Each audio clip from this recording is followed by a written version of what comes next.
तो आज का जो हमारा डिफरेंस का जो टॉपिक रहेगा वो रहेगा इंपोर्ट सब्स्टिट्यूशन और एक्सपोर्ट प्रमोशन। यानी इंपोर्ट सब्स्टिट्यूशन क्या होता है और एक्सपोर्ट प्रमोशन क्या होता है, इसके ऊपर हम डिफरेंस पढ़ने वाले हैं। 6 पॉइंट्स मैंने आपके लिए लिखे हुए हैं, ठीक है, फटाफट समझ लेते हैं, काफी ज्यादा आसान है और इंपोर्टेंट तो कितना ही आप सब जानते होंगे, 12th क्लास वाले खासकर, ठीक है ना। तो वो सबसे पहले मीनिंग की बात करते हैं। तो import substitution is a strategy, एक ऐसी रणनीति है, एक ऐसी स्ट्रेटेजी है जिसमें आप सेव करते हो, क्या करते हो, सेव करते हो फॉरेन एक्सचेंज को, यानी जो विदेशी विनिमय है उसको बचाते हो। कैसे? बाय एनकरेजिंग डोमेस्टिक प्रोडक्शन, यानी जो डोमेस्टिक प्रोडक्शन है उसको एनकरेज करके, उसको बढ़ा करके, ठीक है ना, ये ऑफ सच गुड्स, उस गुड्स का प्रोडक्शन बढ़ाना आपको जिसको कंट्री अब तक क्या कर रही थी, इंपोर्ट कर रही थी रेस्ट ऑफ द वर्ल्ड से। बात को समझो, सपोज करो ये मार्कर मैं बाहर देश से इंपोर्ट करता हूं, बाहर देश से मैं इंपोर्ट करता था, तो अब गवर्नमेंट कह रही है ना आपको इंपोर्ट नहीं करना, आपको इसके जैसा मार्कर अपने इंडिया में बनाना है, ठीक है ना, जिससे क्योंकि अगर हम बाहर से इंपोर्ट करते थे तो हमें बाहर वाले को पैसे देना पड़ता है, तो अगर हम इसके जैसा कुछ घर में बना लेंगे तो हमें बाहर वाले को कोई भी पैसा देने की जरूरत नहीं पड़ेगी, ठीक है ना। और इससे हमारा फॉरेन एक्सचेंज बढ़ जाएगा, क्योंकि अगर मान लो मैं ये जो मार्कर है, अगर मान लो मैं ये अमेरिका से इंपोर्ट करता हूं तो मुझे अमेरिका को डॉलर देना पड़ता है, जब मैं उसको पेमेंट करूं तो डॉलर में करूंगा। तो अगर मैं इसके जैसा गुड्स घर में बना लूं तो मुझे अमेरिका से गुड्स लेने की जरूरत नहीं पड़ेगी, और जब लेने की जरूरत नहीं पड़ेगी तो मुझे डॉलर भी देने की जरूरत नहीं पड़ेगी। तो ये एक ऐसी पॉलिसी थी, ठीक है। Import substitution is a strategy, एक ऐसी स्ट्रेटजी थी जिसपे सेव करने की कोशिश की गई फॉरेन एक्सचेंज को by encouraging domestic production, domestic production को बढ़ावा दिया गया ऑफ सच गुड्स, उन गुड्स की जिन्हें कंट्री अब तक इंपोर्ट कर रही थी रेस्ट ऑफ द वर्ल्ड से। क्लियर है वाली डेफिनेशन? ठीक है, आराम से सुनना, आराम से एक बार में याद भी हो जाएगी बेटा। फिर आता है एक्सपोर्ट प्रमोशन। एक्सपोर्ट प्रमोशन की स्ट्रेटेजी है बेटा, एक रणनीति है टू अर्न, यहां पे अर्न की जाती है फॉरेन एक्सचेंज को, इसमें सेव किया जाता है, इसमें अर्न किया जाता है फॉरेन एक्सचेंज को बाय प्रमोटिंग डोमेस्टिक एक्सपोर्ट, यानी आप यहां पे डोमेस्टिक एक्सपोर्ट को प्रमोट कर रहे हो and making domestic industry competitive, और अपनी डोमेस्टिक इंडस्ट्री को साथ में कॉम्पिटिटिव बना रहे हो, कहां पे, इंटरनेशनल मार्केट में। तो इसमें आपने क्या कहा, इसमें आपने इंपोर्ट की बात नहीं करी, इसमें आपने एक्सपोर्ट की बात की। आपने कहा ज्यादा से ज्यादा हम प्रोडक्शन करेंगे और उसको बाहर कंट्री में बेच के आएंगे, जब बाहर कंट्री में हम बेचते हैं तो बाहर से हमें पैसा मिलता है, तो वो यहाँ पे काम किया गया, ठीक है ना।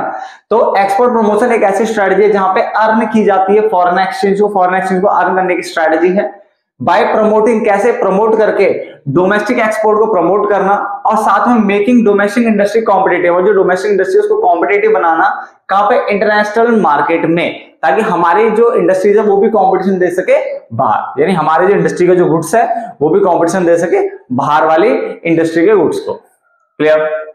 ऑब्जेक्टिव की बात करें तो एक तरह से जो डिपेंडेंसी है उसको रिड्यूस करने की कोशिश की गई, तो reduce dependency on foreign goods, ठीक है, bye promoting domestic production, domestic production को बढ़ावा दे करके आपने जो बाहर देश का जो गुड्स के ऊपर जो आपकी डिपेंडेंसी थी उसको कम किया। यहाँ पे आपने एक्सपोर्ट को बूस्ट किया, बढ़ाया से, ठीक है, ताकि आप फॉरेन एक्सचेंज अर्निंग यानी फॉरेन एक्सचेंज कमा सको।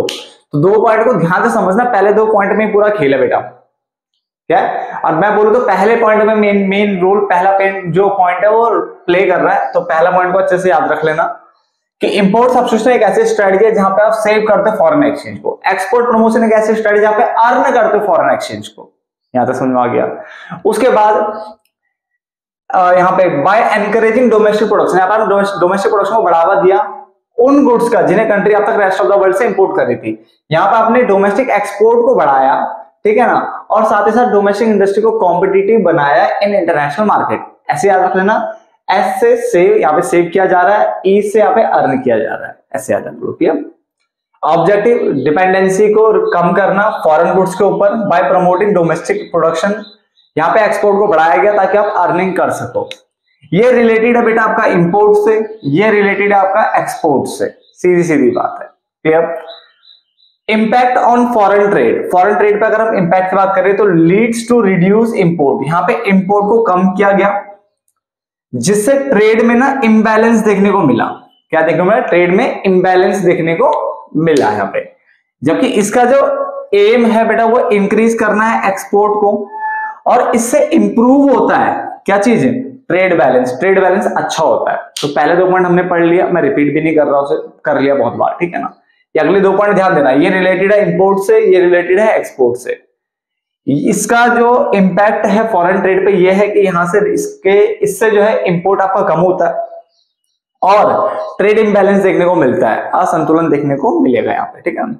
जबकि यहाँ पे इंक्रीज होता है एक्सपोर्ट और यहाँ पे आपका इंप्रूव होता है ट्रेड बैलेंस, जो ट्रेड का जो बैलेंस है वो इंप्रूव होता है, ठीक है ना। यानी आपको सरप्लस देखने को मिलेगा, क्या मिलेगा, बढ़िया आपको पैसा आपको कमाने को यहाँ पे देखने को मिलेगा, ट्रेड बैलेंस अच्छा होता है बेटा। टारगेट मार्केट की अगर हम बात करें तो यहाँ पे जो टारगेट किया जाता है डोमेस्टिक मार्केट को किया जाता है, तो डोमेस्टिक मार्केट यहाँ पे टारगेट मार्केट होती है। यहाँ पे फॉरेन मार्केट्स, बाहर की मार्केट्स यहाँ पे टारगेट मार्केट्स होती है। क्लियर हो गया यहाँ तक, कोई दिक्कत तो नहीं। लास्ट पॉइंट ध्यान से देखना बेटा, गवर्नमेंट के रोल की अगर हम बात करें तो एक्टिव इंटरवेंशन देखने को मिलेगी। इंटरवेंशन मतलब हस्तक्षेप, दखलंदाजी। यहाँ पे गवर्नमेंट का आपको देखने को मिलेगी इन प्रोटेक्शन देने के लिए, किसको, लोकल इंडस्ट्रीज को। तो लोकल इंडस्ट्रीज को, डोमेस्टिक इंडस्ट्रीज को बचाने के लिए गवर्नमेंट यहाँ पे एक्टिवली इंटरवेंशन करती रहती है। कभी टैरिफ, इंपोर्ट टैरिफ लगा देती है, कभी इंपोर्ट कोटा ला देती है ना। तो इस टाइप की टैरिफ कोटा आप पढ़ोगे आप 12th में भी, और आप आगे वाले बच्चे तो पढ़ते जो 12th के ऊपर के बच्चे, तो टैरिफ और कोटा ला करके गवर्नमेंट यहाँ पे इंटरवेंशन करती रहती है, दखलंदाजी करती रहती है। क्लियर है, ताकि वो प्रोटेक्शन दे सके, बचा सके अपनी लोकल इंडस्ट्रीज को, डोमेस्टिक इंडस्ट्रीज को, ठीक है।